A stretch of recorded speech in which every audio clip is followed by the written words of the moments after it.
Story number 1. Whispers on the Frozen Frontier. December 1935. The Arctic was a realm untouched by time, where the biting cold gnawed at your very soul and the vast expanse of ice stretched endlessly into the horizon. My name is Thomas Bennett, and I was part of a small expedition tasked with charting the uncharted territories of northern Canada. Our team consisted of 5 men. Myself, Captain Harold Jenkins, our geologist, Dr. Samuel Everett, our navigator, Lieutenant Robert Hayes, our mechanic, and the youngest member, Jack Thompson, a spirited and inquisitive lad eager to prove himself in the unforgiving wilderness. We had been trekking through the desolate landscape for weeks, the monotony of white snow and gray skies wearing down our spirits. The isolation was both a test of our endurance and a sanctuary from the chaos of the world we had left behind. Each day blended into the next, marked only by the rising and setting of the pale sun and the occasional roar of windstorms that swept across the ice fields. It was on the 7th night that we first noticed the phenomenon that would alter our expedition and our lives forever.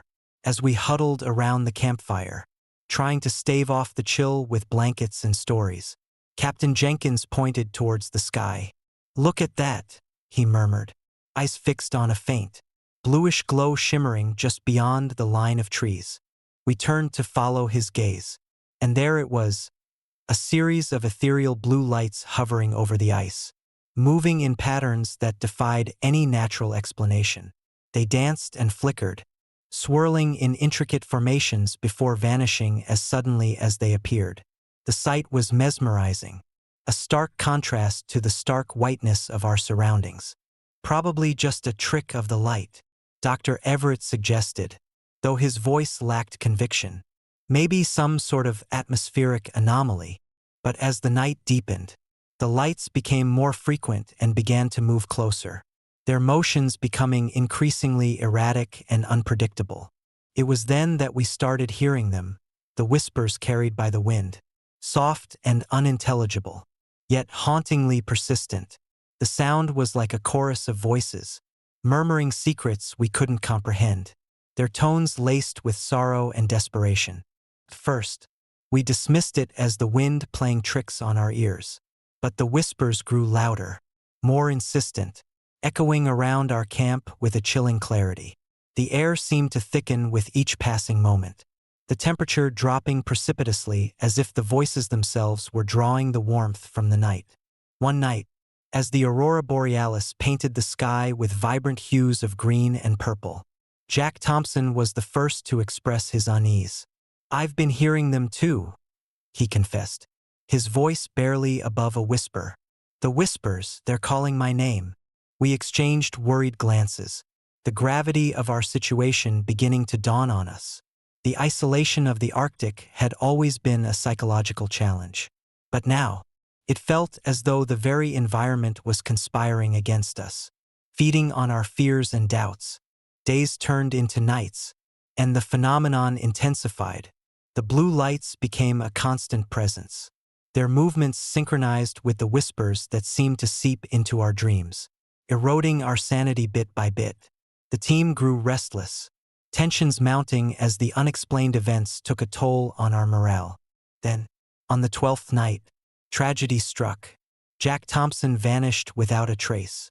One moment he was sitting by the fire, laughing at a joke, and the next, he was gone, his belongings untouched, save for his trusty compass left abandoned beside the tent. We searched tirelessly, following the footprints that led into the dense forest, only to find them abruptly stopping in the middle of a snow-covered clearing, with no sign of their origin or destination.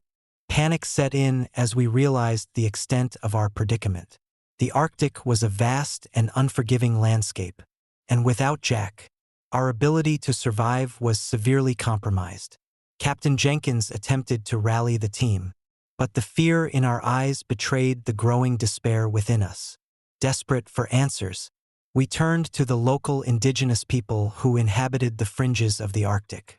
Their faces were weathered by the harsh climate, eyes deep pools of ancient wisdom and unspoken fears. We approached them cautiously, hoping they could shed light on the mysterious lights and the disappearance of our companion. The eldest among them, a stooped man named Akiak, listened to our plight with a heavy heart.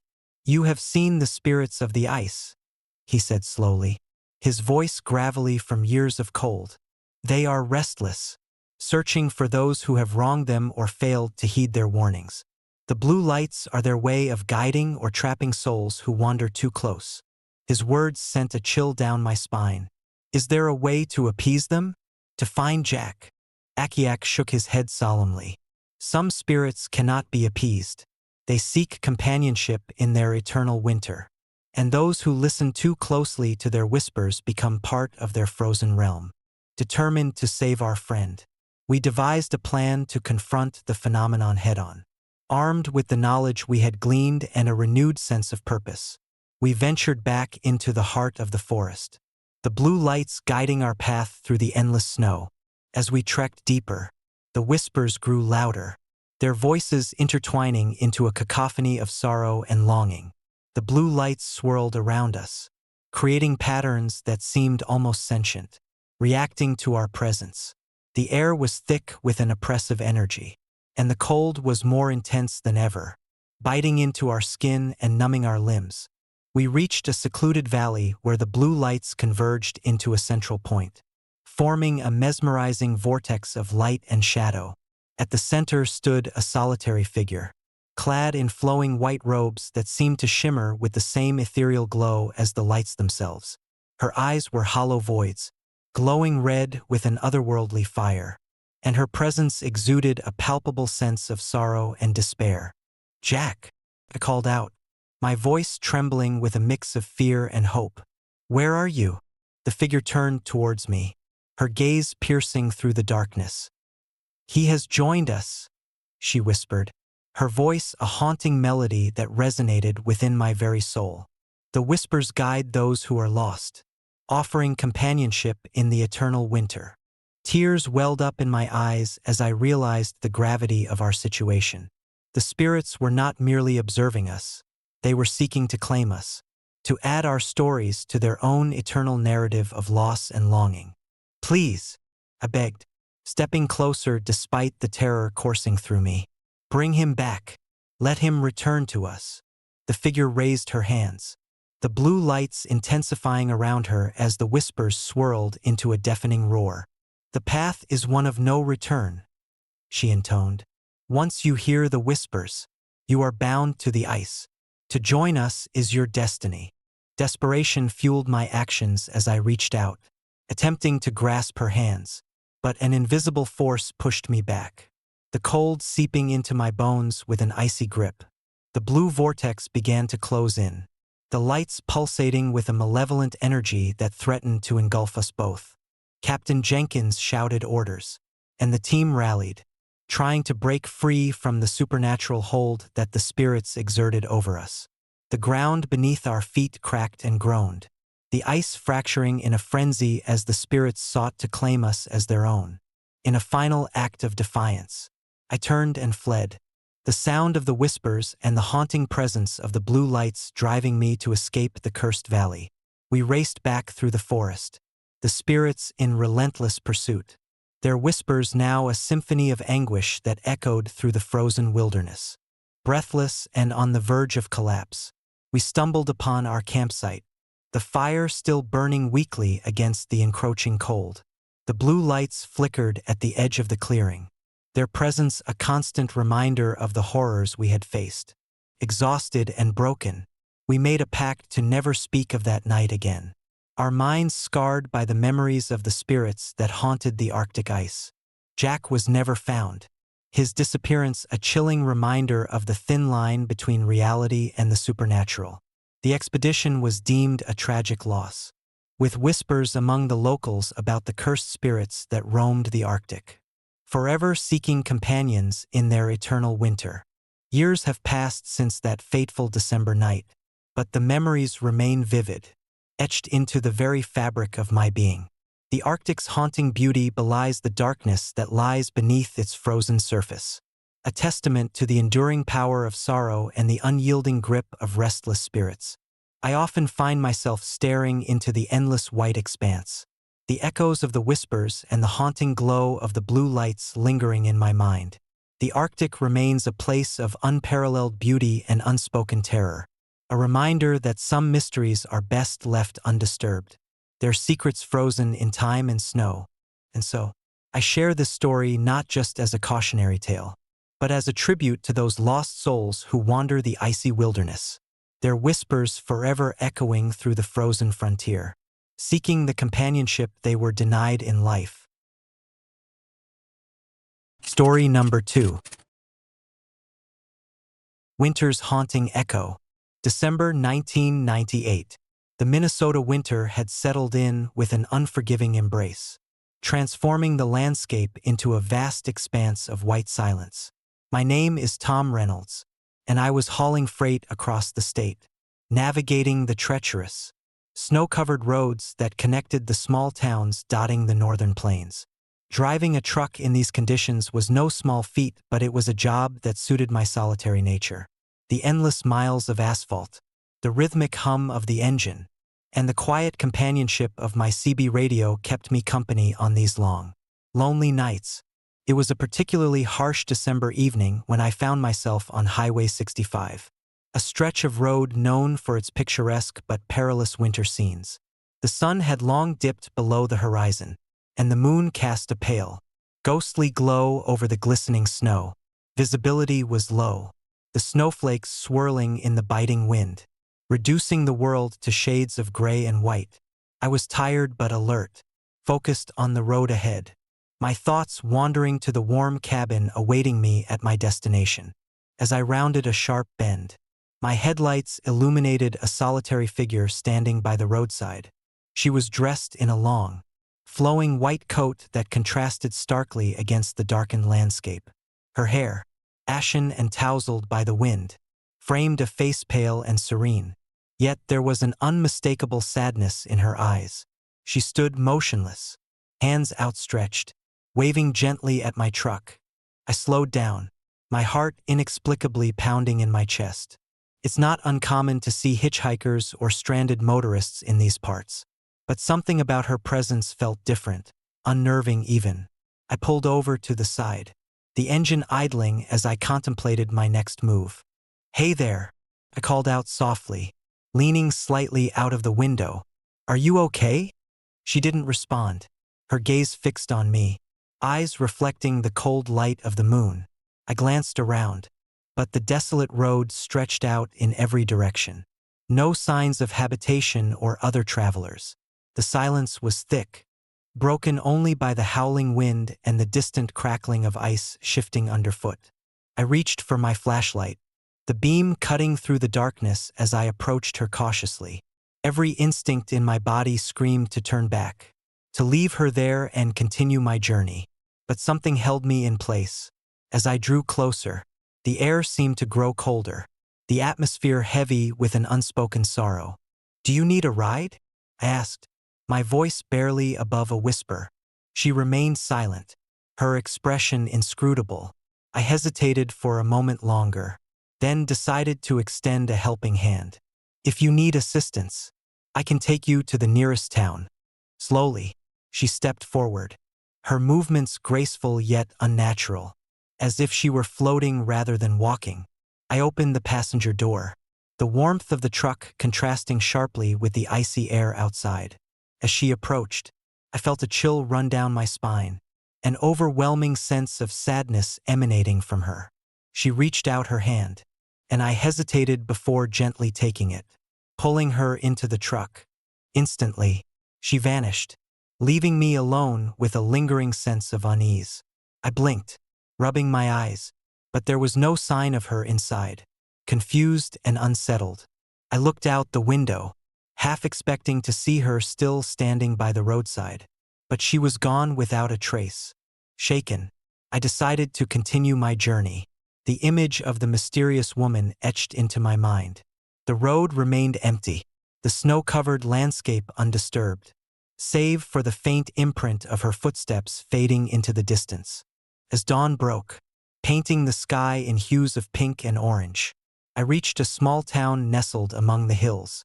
exhausted from the night's events. I pulled into the local diner, hoping for some warmth and a chance to collect my thoughts. The bell above the door jingled as I entered, and the familiar scent of coffee and fried food greeted me. I sat down at the counter, still feeling the chill of the night's encounter. The waitress, a middle-aged woman with kind eyes, approached me with a concerned expression. "You look like you've seen a ghost," she said gently. "Everything all right?" I hesitated, unsure if I should share my unsettling experience. "I saw a woman on the road last night. She was standing there, waving at me. When I stopped, she just disappeared." Her expression grew serious, and she leaned in closer. "You're not the first to see her. That stretch of Highway 65 has a dark history. Last winter, a woman named Emily Harris died in a car accident right around here. They say her spirit still wanders the road, looking for help she never received." A shiver ran down my spine as I processed her words. I had no idea. She seemed so real. She nodded, her eyes reflecting a mix of sympathy and sorrow. "The locals believe she's trapped here, reliving her last moments, hoping someone will notice her and offer assistance." I thanked her and took a sip of my coffee, the warmth seeping into my bones, easing some of the lingering fear. As I left the diner, the sun climbing higher in the sky, I couldn't shake the feeling that Emily's spirit was still with me, her unresolved anguish echoing in the stillness of the snowy roads. Over the following weeks, I found myself unable to forget the encounter. The image of Emily lingered in my mind, a constant reminder of the thin veil between the living and the dead. I delved into local records, piecing together the tragic story of Emily Harris, a woman whose life had been cut short by a cruel twist of fate. She had been returning home from a family gathering, the weather turning unexpectedly severe, her truck skidding off the icy road and crashing into a tree. The news report spoke of her bravery, how she had tried to help a stranded motorist before the accident. Her last act of kindness forever entwined with her untimely demise. It made sense why her spirit would be tethered to that desolate road, forever seeking the help she couldn't provide in her final moments. Driven by a mix of guilt and compassion, I decided to return to Highway 65, determined to bring some peace to Emily's restless soul. I planned the trip meticulously, ensuring that I would be on the road the next winter, when the conditions would mirror those of my initial encounter. Years passed, and my life continued, but the memory of Emily's spirit never faded. Every snowy evening, as I navigated the winding roads of Minnesota, I kept an eye out for any sign of her presence. The winter of 2001 arrived, bringing with it the familiar biting cold and relentless snowstorms. The stage was set for a confrontation that would test my resolve and confront the lingering shadows of the past. One night, as I drove through a particularly blustery storm, the familiar sight appeared once more. A figure in a white coat standing by the roadside, her hair whipped by the fierce wind, her eyes filled with an otherworldly sadness. My heart raced, but this time, I was prepared. I slowed down, recalling the stories and the journal entries that had brought me here. "Emily," I whispered, my voice steady despite the fear gnawing at my insides. "I'm here to help." I pulled over and opened the door, expecting her to step into the truck. But once again, she vanished, leaving me alone with the oppressive silence of the storm. Determined not to let her spirit linger in torment, I retrieved my flashlight and scanned the area, calling out her name into the howling wind. As the minutes ticked by, the storm intensified, the snow swirling around me in a relentless dance. The temperature plummeted further, and the darkness seemed to press in closer, making the world feel smaller, more confined. I felt a presence, a weight of sorrow that settled over me, but I refused to turn back. Suddenly, a faint glow appeared in the distance, cutting through the storm like a beacon. I followed it, my truck struggling against the wind, until I reached the very spot where Emily had first appeared. There, in the midst of the blinding snow, stood an old, abandoned cabin, its windows broken, its doors ajar. much like the one I had discovered years before. Heart pounding, I approached the cabin, the howling wind masking any sounds within. The door creaked open slowly, revealing the same eerie interior I had explored years earlier. My flashlight beam danced across the room, illuminating the remnants of past lives, dust-covered furniture, tattered curtains, and, most notably, the small journal that had started it all. I picked it up, flipping through the familiar pages, and found a new entry that hadn't been there before. December 12th, 1997. The song continues, and I am losing myself. Emily's spirit is restless, her sorrow consuming her. I fear that if I don't help her, she will drag me into her endless winter. Please, someone, help us. A cold breeze swept through the cabin, extinguishing my flashlight and plunging me into darkness. The temperature dropped sharply, and the oppressive silence was broken by the sound of soft, sorrowful singing. Emily's voice, more melancholic and desperate than ever before. Please, help us. The voice echoed, weaving through the walls and filling the room with a palpable sadness. I felt an invisible force pulling me toward the center of the cabin, where Emily's spirit now materialized, her eyes pleading for salvation. I won't leave you here, I declared, my voice firm despite the fear coursing through me. I promise I'll help you find peace. The cabin seemed to respond to my vow, the air lightening, the oppressive energy easing as if acknowledging my intent. Emily's spirit began to fade, a serene expression replacing the sorrow in her eyes. Thank you, she whispered, her voice a fading echo. Find the marker. Help us remember. As her spirit dissolved into the night, the cabin transformed once more, the oppressive atmosphere lifting entirely. I stood alone, the storm beginning to abate, the first light of dawn breaking through the clouds. Exhausted but resolute, I made my way back to my truck, the weight of my promise settling heavily on my shoulders.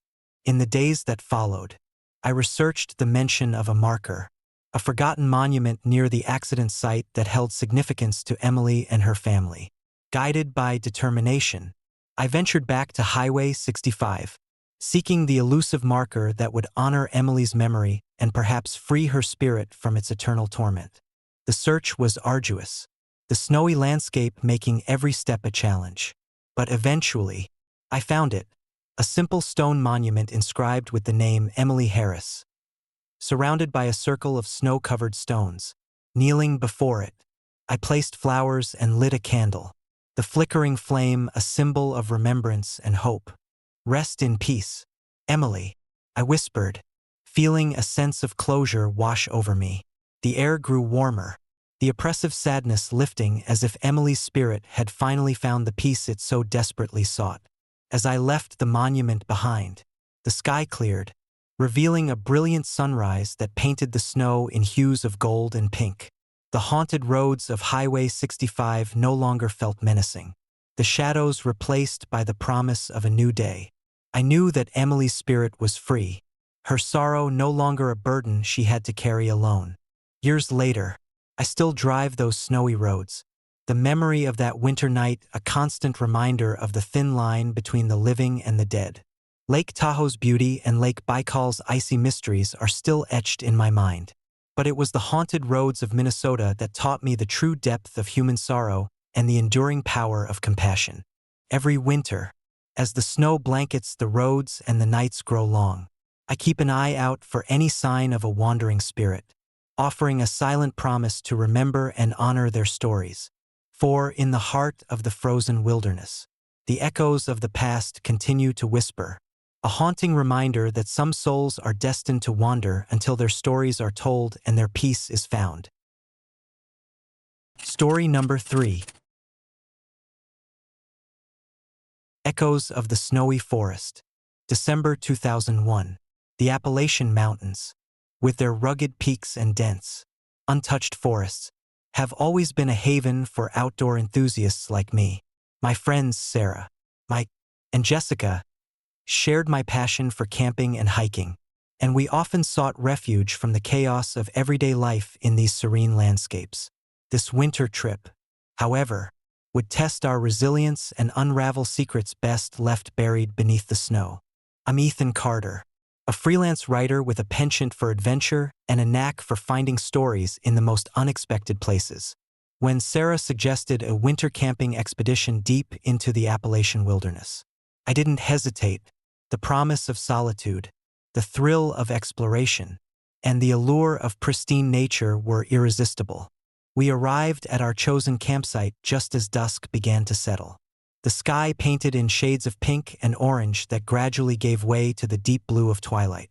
The air was crisp, the scent of pine and fresh snow invigorating our senses. Setting up our tents was straightforward, our camaraderie strengthened by shared laughter and the excitement of the impending adventure. That first night was peaceful, the crackling fire providing warmth against the biting cold. We shared stories, sipped hot cocoa, and marveled at the beauty surrounding us. The silence of the forest was comforting, broken only by the occasional rustle of wildlife navigating the underbrush. Little did we know, the tranquility of the night concealed an eerie presence waiting to reveal itself. On the second evening, as the sun dipped below the horizon and the temperature plummeted, we decided to venture deeper into the forest. Equipped with flashlights and a sense of curiosity, we followed a narrow trail that promised breathtaking views of the snow-covered landscape. The path was treacherous, the snow making each step a careful maneuver, but our spirits remained high. As midnight approached, we reached a clearing that offered an unobstructed view of the surrounding woods. The moonlight cast long shadows, and the snow glistened under its silvery glow. It was then that we heard it, a hauntingly beautiful melody drifting through the trees, its source elusive and mysterious. The song was ethereal, a melancholic tune that seemed to echo from the depths of the forest itself. "Do you guys hear that?" Jessica whispered, her eyes wide with a mixture of awe and fear. "Yeah," Mike replied, straining to identify the direction of the sound. "It sounds like singing, but where is it coming from?" Driven by a mix of fascination and apprehension, we decided to follow the melody, our flashlights cutting through the darkness as we moved deeper into the woods. The song grew louder, more distinct, guiding us towards its elusive origin. The snow under our boots crunched softly, the only other sound our own breathing and the distant call of nocturnal creatures. After what felt like an eternity, we stumbled upon an abandoned tent nestled between two ancient pines. The structure was weathered, its fabric torn and frayed by years of neglect. Inside, we found remnants of past occupants, an old sleeping bag, a broken lantern, and a dusty, leather-bound journal lying on the ground. The journal was filled with the desperate scribbles of someone who had faced unimaginable terror. I picked up the journal, my hands trembling slightly as I flipped through its pages. The entries told the harrowing tale of a man named Thomas Reed, who had ventured into the forest alone in the late 1800s. His words painted a vivid picture of solitude and the relentless cold. But as the days wore on, his entries grew more frantic, detailing encounters with a mysterious presence that haunted him every night. December 3rd. The forest is alive with whispers. I can hear them calling my name, urging me to follow. I try to resist, but the pull is irresistible. December 7th. I saw her, a figure cloaked in white, standing at the edge of the clearing. Her eyes were hollow, filled with sorrow. She sings a song of despair, and I feel my will slipping away. December 10th. I can't take it anymore. The singing is consuming me. I fear that tonight, it will claim me as it did my soul. The final entry was chilling. A single sentence that sent a shiver down my spine. "That singing is my death." As I read the last words, the temperature in the clearing seemed to drop even further, the air thick with an oppressive energy. The haunting melody returned, louder and more insistent, as if the very essence of Thomas's despair was echoing through time to reach us. "We should go back," Sarah urged, her voice shaky. "This place feels wrong."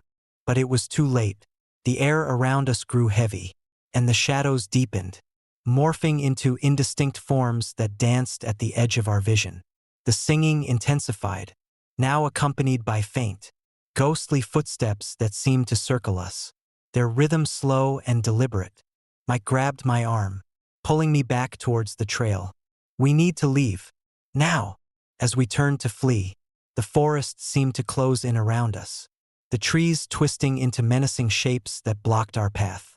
The footsteps followed, their pace quickening, the melody turning into a wailing lament that filled our ears with unbearable sorrow.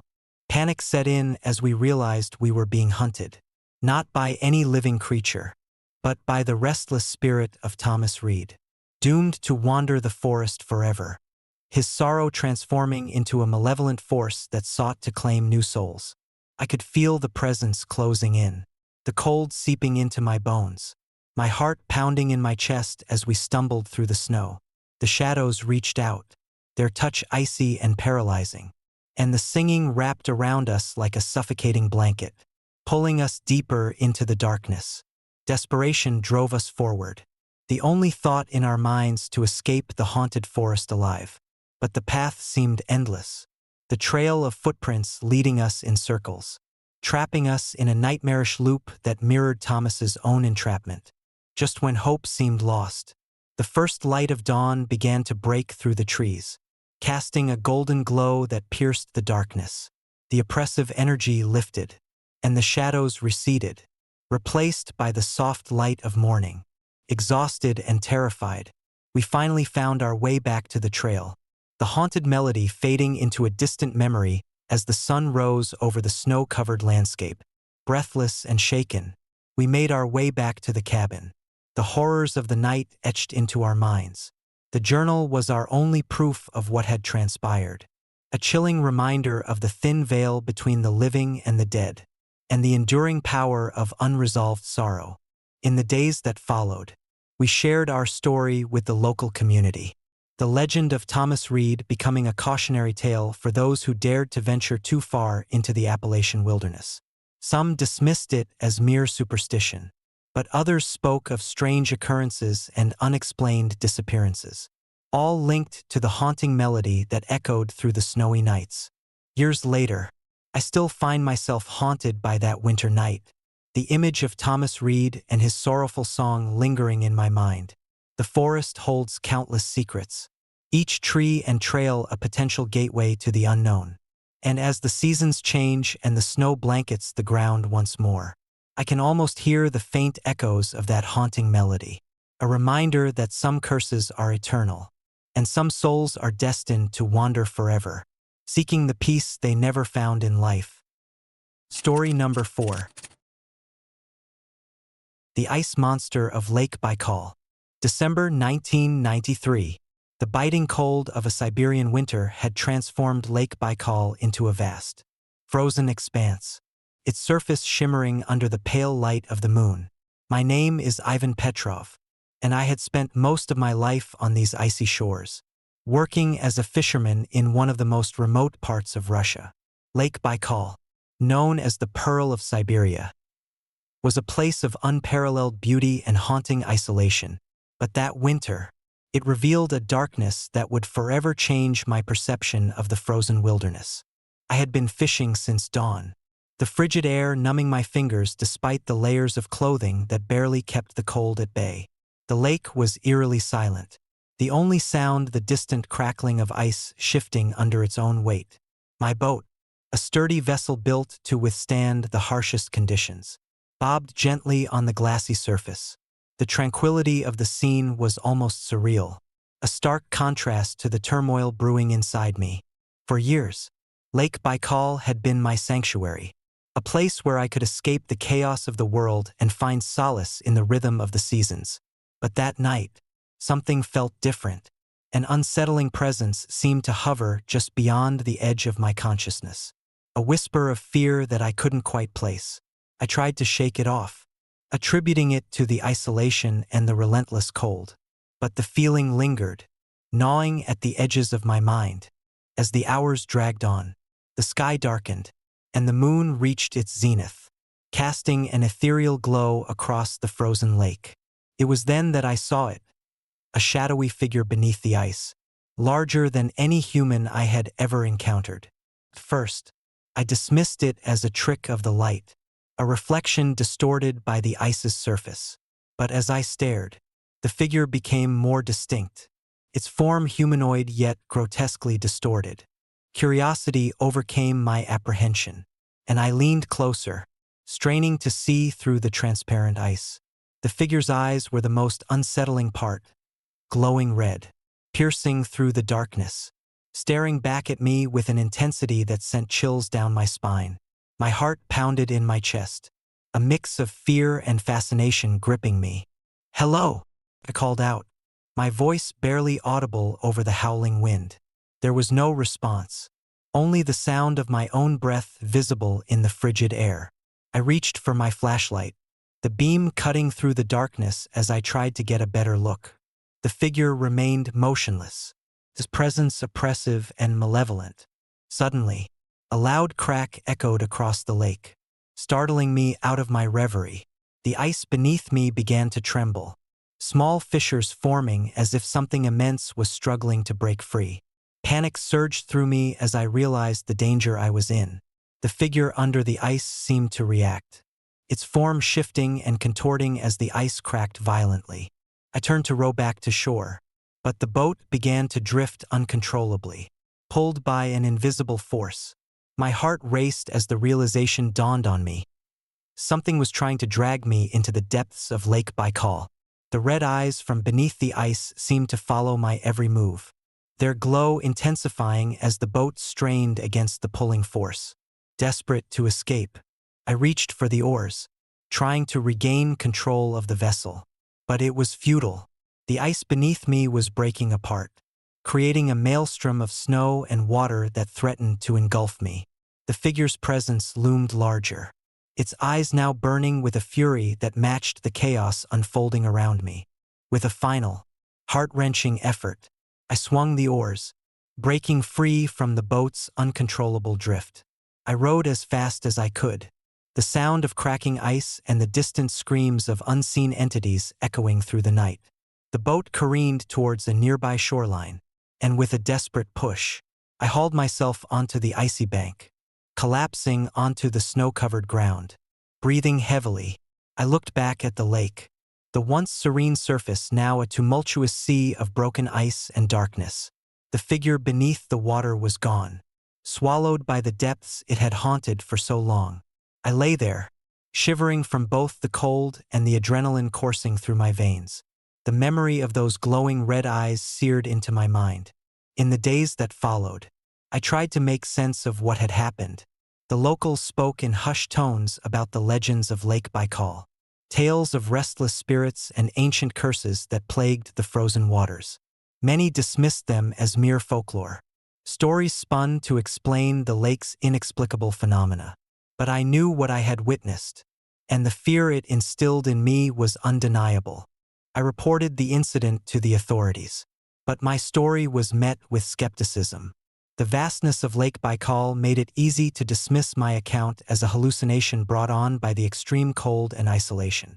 Yet, the physical evidence remained: the broken ice, the mysterious disturbances in the lake, and the unexplainable force that had nearly claimed my life. Determined to uncover the truth, I delved deeper into the history of Lake Baikal. I discovered records of disappearances dating back centuries, incidents that mirrored my own experience. Each case involved someone who had ventured too far into the wilderness, drawn by an inexplicable force or an otherworldly presence. The stories spoke of a malevolent entity, a guardian of the lake, who sought to protect its secrets by any means necessary. As the years passed, the memory of that night never faded. I continued to live near Lake Baikal, the lake's silent beauty a constant reminder of the darkness that lay beneath its surface. I avoided the water at night, wary of the shadows that danced across the ice and the haunting red eyes that might still be watching, waiting for the next unsuspecting soul to draw near. One winter night, decades after my harrowing encounter, I found myself standing at the edge of the lake once more. The moon was full, casting a brilliant light over the frozen landscape. The chill in the air was biting, and the snow fell softly, blanketing the world in silence. As I gazed out over the water, I couldn't help but feel a sense of déjà vu, a lingering presence that seemed to watch me from the depths. "Hello," I whispered, my voice trembling slightly. The response was silence. But the memory of those red eyes and the oppressive darkness beneath the ice filled me with unease. I turned to leave, but something compelled me to stay, to face the fears that had haunted me for so long. With a deep breath, I approached the water's edge. The icy ground crunching beneath my boots. I peered down, half expecting to see the same shadowy figure staring back at me. But there was nothing, only the endless expanse of snow and ice reflecting the moonlight. Just as I was about to turn away, a faint, red glow began to emanate from beneath the ice. My heart raced as I watched the surface ripple, revealing the haunting eyes that once threatened my very existence. This time, however, there was no movement, no signs of the malevolent presence. The eyes stared back at me, a silent plea or a warning. Before the ice settled once more, swallowing the light, I stood there for a moment longer, the weight of the lake's secrets pressing heavily upon me. With one last glance, I turned and walked away, the memory of that night forever etched into my soul. Lake Baikal remained a place of beauty and mystery, its frozen waters holding stories of sorrow and fear that would never be forgotten. And so, I share my story as a cautionary tale to those who seek solitude in the wilderness. Respect the legends, honor the memories of those lost, and remember that some places hold onto their secrets too tightly, their shadows forever lurking beneath the surface, waiting for the next unwary soul to cross their path.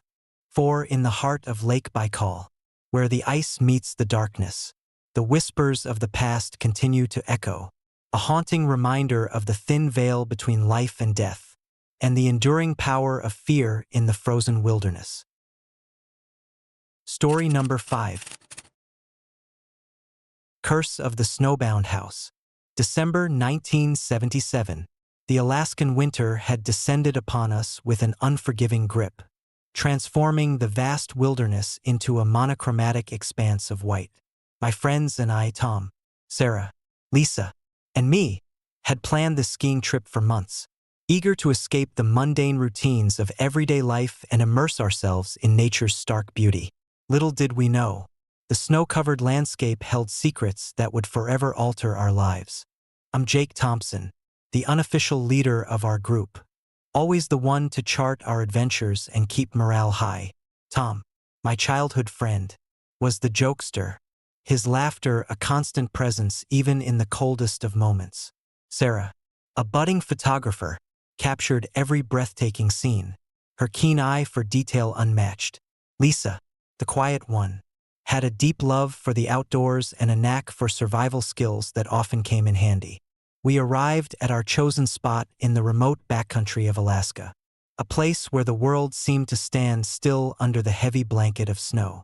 The cabin we rented was modest but sturdy, nestled between towering pines that reached towards the heavens. As we unloaded our gear, the sun dipped below the horizon, casting long shadows and painting the sky in hues of orange and pink. That first night was peaceful, the crackling fire providing warmth against the biting cold. We shared stories, laughed over old memories, and marveled at the untouched beauty surrounding us. It was a perfect start to what we hoped would be a memorable trip. On the second day, after a morning of exhilarating skiing, we decided to explore a less traveled path our guide had mentioned. The trail was narrow, winding through dense forests and across frozen streams. As the afternoon wore on, the light began to fade, and the temperature dropped sharply. The snow became thicker, making each step a deliberate effort. After hours of trekking, we stumbled upon a clearing that took our breath away. In the center stood an old, abandoned house, its wooden frame weathered and partially buried under layers of snow. The windows were shattered, and the roof sagged precariously, but there was an eerie charm to its desolate appearance. Intrigued and driven by a mix of curiosity and adventure, we decided to investigate.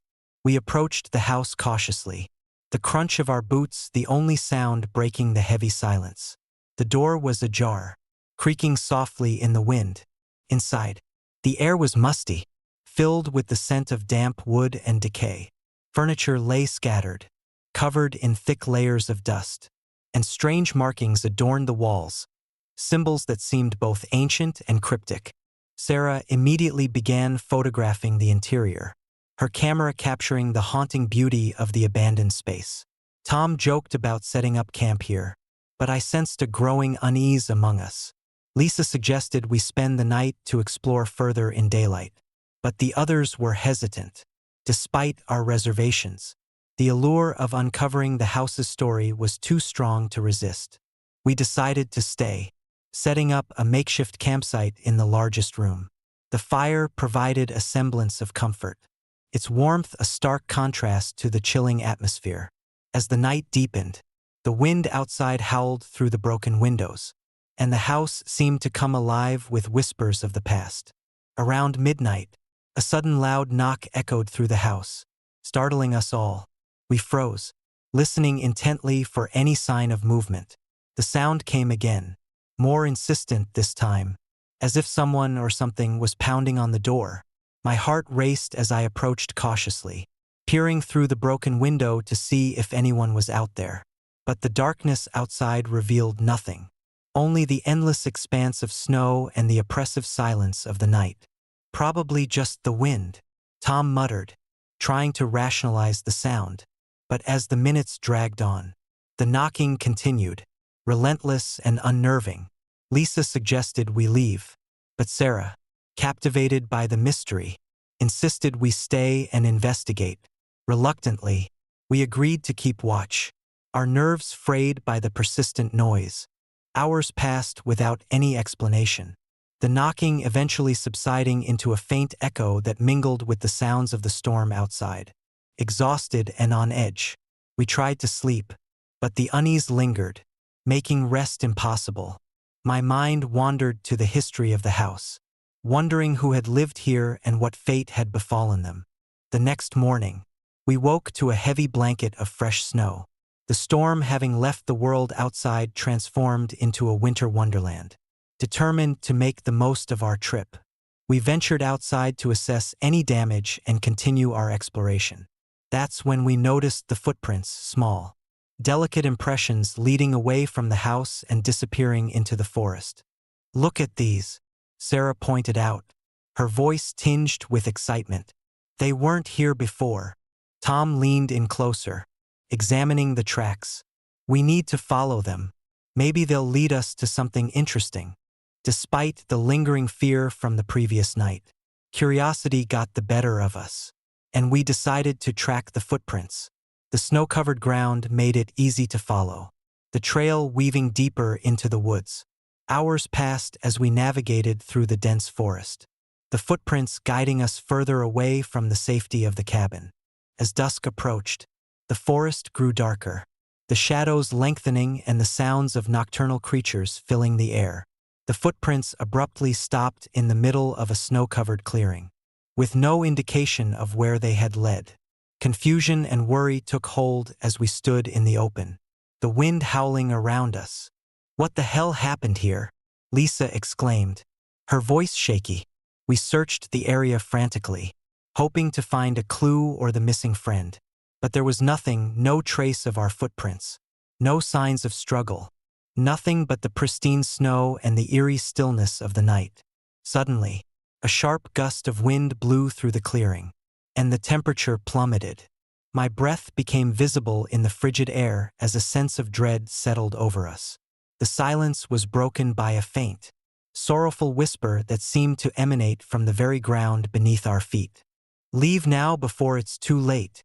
We exchanged terrified glances, realizing that we were not alone in this desolate expanse. The legend of the cursed house had come to life, and we were now at its mercy. Panic set in as we turned to head back to the cabin. But the forest around us seemed to have shifted, the path we had taken now obscured by a sudden snowfall that fell without warning. "Something's wrong," Tom shouted over the storm, his voice filled with fear. "We're lost." As the night deepened, the whispers grew louder, their desperate pleas echoing through the trees. The oppressive atmosphere made it hard to breathe, each step forward feeling like a battle against an unseen force. The cursed house loomed in my mind, this haunting message a constant reminder of our predicament. Hours turned into an agonizing blur as we stumbled through the snow, the forest becoming a nightmarish maze designed to trap us in its icy grip. The whispers never ceased, their sorrowful tones filling our minds with despair and hopelessness. The realization that one of our own had vanished without a trace weighed heavily on us, a haunting reminder of the house's dark power. Finally, just as dawn began to break, casting a pale light over the snow-covered landscape, we stumbled upon the cabin. Exhausted and frostbitten, we hurried inside, the warmth of the fire offering a brief respite from the horrors of the night. But relief was short-lived as we discovered the cabin had changed. Windows that once provided a clear view of the outside were now obscured by thick, icy frost, and the door was locked tight from the inside. Desperation clawed at us as we searched for any means of escape, but the cabin seemed to have been transformed into a prison. It was then that we noticed the message etched into the wall, the letters shimmering in the dim light. "Leave before it's too late." Tears welled up in my eyes as the reality of our situation sank in. The cursed house had not only taken one of our own but was now holding us captive, demanding our compliance with its ominous warning. The whispers returned, louder and more insistent, urging us to heed the message and leave the forsaken place. "We have to listen," Lisa sobbed, her voice breaking. "We need to leave now." But as we attempted to force the door open, the cabin shook violently, the very walls reverberating with the anger and sorrow of the spirits trapped within. The message on the wall began to glow, the letters pulsating with a malevolent energy that threatened to consume us. In a final act of desperation, I grabbed my camera, the device that had always been my companion and witness to the world's beauty. "We need evidence," pleaded, "to prove what happened here." But before I could do anything, a cold, invisible force swept through the cabin, pulling us towards the center where the message remained. The temperature dropped to unbearable levels, our breaths forming clouds of frost in the air. The whispers transformed into anguished cries, the voices of the lost intertwining with our own fear. Suddenly, the cabin dissolved into a blinding white light, and I felt myself being pulled out of the nightmare. The oppressive cold lifted, and I found myself back on the snowy trail, the cursed house nowhere to be seen. My friends were beside me, equally disoriented but unharmed, the memory of the cabin's horrors etched into our minds. We made our way back to the main road, the sun rising in the east and casting a hopeful light over the snow. As we drove away, the weight of what had happened pressed heavily on us. The absence of our missing friend a constant reminder of the house's dark power. Days turned into weeks, and despite extensive searches, Tom was never found. The cabin remained a haunting mystery, its cursed presence a topic of fear and speculation among the locals. The story of our ordeal became a cautionary tale, a reminder of the dangers that lurk in the untouched wilderness and the lingering spirits that seek revenge or remembrance. Years later, I still find myself haunted by the events of that winter. The image of the abandoned house, the desperate pleas on the wall, and the whispers that echoed through the night linger in my mind, a constant reminder of the thin line between adventure and peril. Lake Tahoe remains a place of beauty and mystery, but the cursed house in the snow serves as a chilling testament to the enduring power of unresolved sorrow and the darkness that can reside within even the most serene landscapes. And so, I share this story as both a warning and a tribute to those who have been lost to the cursed lands of Alaska. Respect the warnings of the past, honor the memories of the lost, and tread carefully in the wild. For some places hold onto their secrets too tightly, their whispers forever echoing through the snow. Story number 6. Silent Shadows on the Icy Pass. December 2010. The Colorado mountains are both majestic and merciless, their peaks cloaked in perpetual snow and their valleys echoing with the silence of untouched wilderness. My name is Mark Anderson, and I was on a solo road trip to clear my mind after a particularly grueling year. The endless miles of winding roads and the serene beauty of the snow-covered landscape offered the perfect escape from the chaos of everyday life. It was late in the afternoon when I found myself navigating a particularly treacherous stretch of mountain road. The sun was beginning to set, casting long shadows across the icy pavement, and the temperature had dropped sharply, frosting the edges of my windshield. I adjusted my rearview mirror, ensuring that my headlights were properly aligned, and continued my journey deeper into the heart of the Rockies. As I rounded a sharp bend, a dim light flickered on the side of the road. At first, I dismissed it as the reflection of my headlights off a distant vehicle or perhaps a malfunctioning streetlight. But as I drew closer, the light grew more distinct, a pair of headlights still shining from a car parked awkwardly on the shoulder. Its presence out of place in the desolate expanse of snow and ice. My curiosity piqued. I slowed down and pulled over to investigate. The car was an old sedan, its paint chipped and windows frosted over. Yet the headlights remained mysteriously on despite the absence of an owner. I grabbed my flashlight from the glove compartment and approached the vehicle cautiously, the crunch of my boots breaking the eerie silence of the night. As I reached the driver's side door, I peered inside, expecting to find someone stranded or perhaps in need of assistance. But the interior was empty, no sign of life, no personal belongings out of place. Puzzled, I turned to look around, scanning the surrounding area for any clues. That's when I noticed the small footprints leading away from the car, disappearing into the dense forest that bordered the road. Strange, I muttered to myself, trying to make sense of the situation. There were no visible trails or signs of someone walking through the snow. Yet the footprints were clear and purposeful, leading directly into the heart of the wilderness. My instincts screamed at me to leave, to get back on the road and forget about the mysterious vehicle. But something compelled me to follow the trail. I ventured cautiously into the forest, my flashlight cutting through the darkness as I followed the faint imprint of footsteps in the snow. The trees loomed overhead, their branches heavy with ice, and the cold bit into my skin, making each step a battle against the relentless chill. The footprints continued to guide me deeper, their direction unwavering despite the increasing isolation and the oppressive silence that surrounded me. After what felt like hours, the trail led me to a small clearing illuminated by the pale light of the moon. In the center stood the remnants of what appeared to be an old campsite, an abandoned tent, a cold fire pit, and scattered belongings long forgotten. The air was thick with the scent of pine and something else, something metallic and foreboding that made my skin crawl.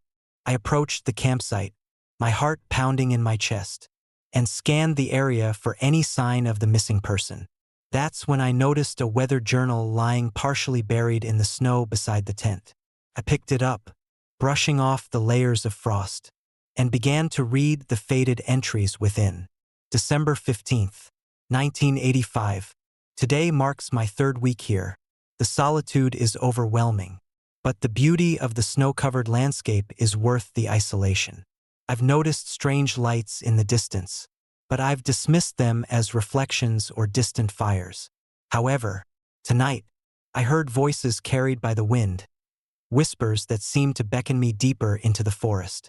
I can't explain it, but something is drawing me towards the unknown. The last entry was dated just a few days before the journal was discovered. My mind raced with questions. Who was this person? What had happened to them? The chilling realization dawned on me that this was no ordinary disappearance. Something far more sinister was at play. As I stood there, contemplating the mysteries of the abandoned campsite, a sudden gust of wind swept through the clearing, extinguishing my flashlight and plunging me into darkness. My breath quickened as I fumbled to relight it, the beam flickering back to life just in time to reveal a shadowy figure standing at the edge of the clearing. The figure was tall and gaunt, clad in tattered clothing that blended seamlessly with the snowy surroundings. Its eyes were hollow voids, staring directly into mine with an intensity that sent shivers down my spine. I froze, unable to move or speak, as the figure began to approach me with slow, deliberate steps, "Who are you?" I managed to choke out, my voice barely audible over the howling wind. The figure remained silent, its presence exuding a palpable sense of sorrow and rage. As it drew closer, I could see the faint outline of an old-fashioned lantern in its hand, the light flickering and casting long, menacing shadows across the snow. I took a step back, my mind racing for any logical explanation. But there was none.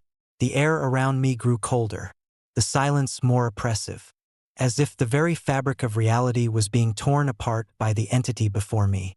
Suddenly, the figure stopped just a few feet away, and the temperature dropped even further, making my breath visible in the frigid air. The whispers I had read about in the journal seemed to echo around me, their voices overlapping in a cacophony of despair. "Remember us," the whispers seemed to say, their tone both pleading and commanding. I felt an overwhelming urge to flee, but my body refused to obey. Rooted to the spot by fear and fascination, the figure raised its lantern, the light now illuminating its face, an expression of eternal torment etched into its features. "Don't forget," the whispers intensified, wrapping around me like icy tendrils. "Don't forget our pain." In that moment, a rush of memories flooded my mind, visions of a person lost to the wilderness, their anguish and unresolved pain binding them to the desolate landscape. I realized that the figure before me was the missing man from the abandoned car, his spirit forever trapped in the unforgiving embrace of the Colorado mountains. Summoning every ounce of strength, I forced myself to break free from the invisible chains holding me in place. "I won't forget," I declared, my voice steady despite the fear gripping me. "I'll remember your story and share it with others." The figure seemed to hesitate, its lantern flickering one last time before the entity began to fade. The whispers dying down into a mournful sigh, the oppressive cold lifted, and the darkness receded, leaving me alone in the silent clearing.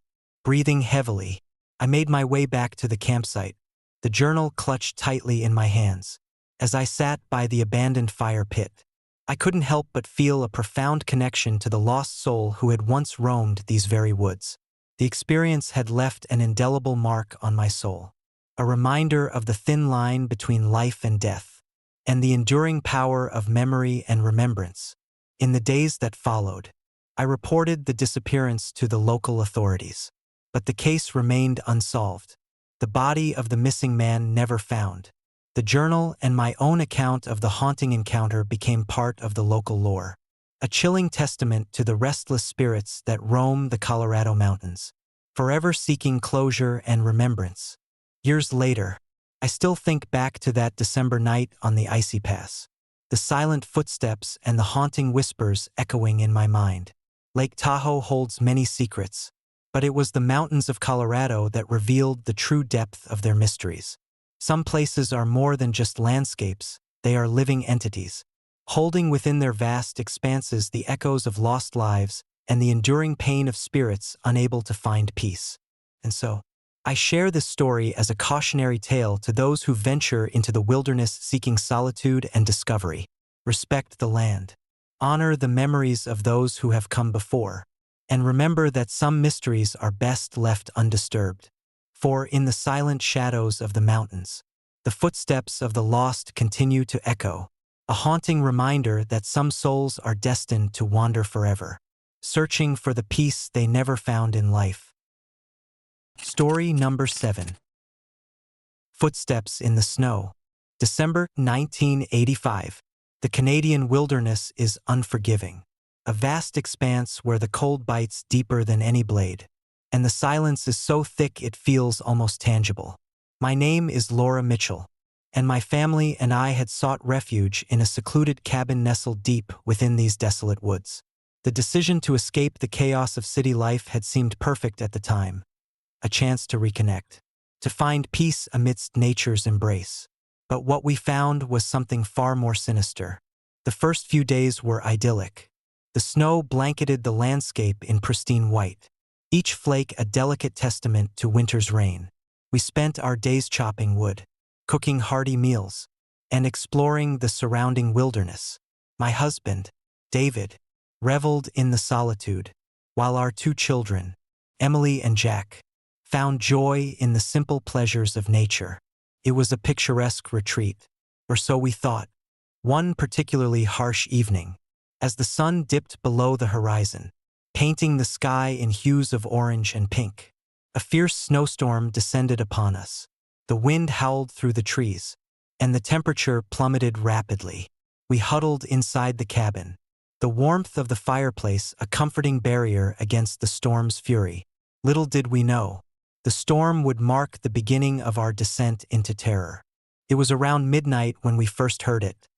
A slow, deliberate sound of footsteps crunching through the deep snow outside. At first, we dismissed it as an animal, perhaps a lone wolf or a deer seeking shelter. The storm made it difficult to see, and the woods are teeming with wildlife. But as the minutes turned into hours, the footsteps persisted, growing louder and more methodical. David peered through the frosted window, his breath fogging up the glass. "Probably just some stray animal," he murmured, though his unease was palpable. But the footsteps continued, circling our cabin with a steady rhythm that sent chills down our spines. The sound was too consistent, too deliberate to belong to any ordinary creature. Emily clutched her blanket, her wide eyes reflecting the flickering firelight. Jack, usually fearless, sat silently beside me, his small hand gripping mine tightly. We decided to investigate, armed with nothing but a flashlight and a sense of trepidation. David grabbed his hunting rifle, a precautionary measure he rarely needed, and we cautiously stepped outside into the storm. The wind whipped around us, the snow stinging our faces as we made our way to the perimeter of the cabin. The footsteps were deafening now, a relentless cadence that seemed to encircle us. We followed the sound to the edge of our property, where the snow was undisturbed by any visible tracks. Confusion mingled with fear. How could footsteps be making their way around without leaving any trace? "Maybe it's some prankster," David suggested, though his voice lacked conviction. The idea seemed absurd in the dead of winter, yet the evidence before us was undeniable. As we stood there, the footsteps abruptly stopped. The silence that followed was heavy, almost oppressive. We exchanged nervous glances, the storm's fury momentarily abated. That's when we saw her, a figure cloaked in white, standing just beyond the reach of our cabin's warm glow. Her presence was ethereal, almost ghostly, with long, flowing hair obscuring her face and a dress that seemed to merge with the snowy landscape. "Who are you?"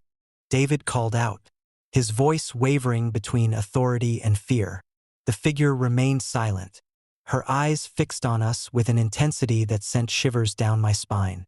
Slowly, she began to move towards us, her steps graceful yet haunting. We watched in horror as she passed by the window, her reflection wavering in the glass like a mirage. Emily gasped, clutching my arm tightly. "Mom, Dad, what is she?" Before David could respond, the figure vanished, leaving us standing alone in the storm once more. The footsteps resumed, now accompanied by a faint, mournful melody that seemed to emanate from the very ground beneath our feet. The sound was both beautiful and terrifying, a lullaby for lost souls trapped in eternal winter. We hurried back to the cabin, our hearts pounding in our chests. As we reached the safety of our home, the storm intensified, the wind screaming through the trees like the cries of the damned. We barricaded the doors and windows, the sense of being watched never leaving us. That night, sleep eluded us. The sound of footsteps echoed through the cabin, sometimes just outside, other times seemingly within the walls themselves. The mournful melody played on repeat, a haunting reminder of the figure we had seen. Every creak and groan of the old wood sent our imaginations into overdrive, conjuring images of spirits and specters prowling the snow. In the early hours of the morning, as the storm began to wane, we decided to confront whatever was haunting us. Armed with candles and a renewed sense of determination, we ventured outside once more. The snow was falling steadily, each flake adding to the thick blanket that covered the ground. The footsteps echoed again, this time leading us towards a dense thicket of trees at the edge of our property. We approached cautiously, the flickering candlelight our only guide. As we neared the thicket, the footsteps ceased abruptly, replaced by an unsettling silence. David raised his rifle, his eyes scanning the darkness for any sign of movement. That's when we heard it, a soft whisper, barely audible over the storm's remnants. "Remember us." The voice was a mere breath, yet it carried an immense weight of sorrow and longing. We froze, the realization dawning on us that we were dealing with something beyond our understanding. Perhaps the restless spirits of those who had perished in these woods, seeking recognition and remembrance. Suddenly, a blinding flash of light illuminated the area, momentarily blinding us.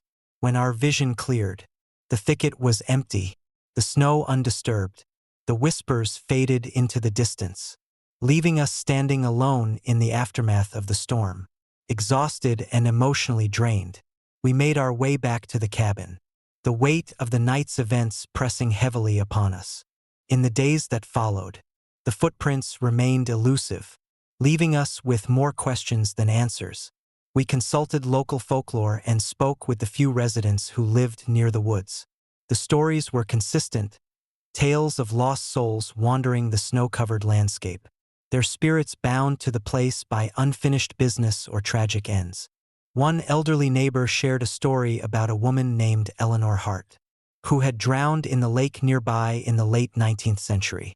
Her husband had vanished shortly after, and rumors persisted that their spirits still roamed the area, forever searching for each other. It was said that on stormy nights, their cries could be heard over the howling wind, a haunting duet of love and loss. The realization that we were living in a place with such a tragic history deepened our sense of unease. The footsteps and the ethereal figure were more than mere ghost stories. They were the lingering presence of past sorrows, a reminder of the fragility of life and the enduring power of memory. As winter gave way to spring, the haunting sounds gradually subsided, the spirits seemingly finding some semblance of peace. We decided to leave the cabin, the experience leaving an indelible mark on our souls. The memories of those cold, haunted nights remained with us, a testament to the mysteries that lie hidden within the heart of the wilderness. Years later, I often find myself reflecting on that fateful winter, the image of the cloaked figure, the sound of footsteps without a source, and the mournful whispers still linger in my mind, a constant reminder that some places hold onto their secrets too tightly to be forgotten. Lake Tahoe's beauty is undeniable, but beneath its serene surface lies a world of untold stories and restless spirits, forever entwined with the snow and silence. I've come to understand that the true horror wasn't the supernatural presence itself, but the profound sense of loss and the yearning for remembrance that it embodied. The footsteps on the snow were not just sounds. They were echoes of lives cut short, of love lost to the unforgiving winter, and of the eternal search for peace in a world that often feels indifferent to our struggles. And so, whenever I gaze upon a snow-covered landscape, I do so with a newfound respect for the stories that lie beneath. For in the silence of the wilderness, the whispers of the past continue to echo, a haunting reminder that some souls are destined to wander, forever seeking the peace they never found in life.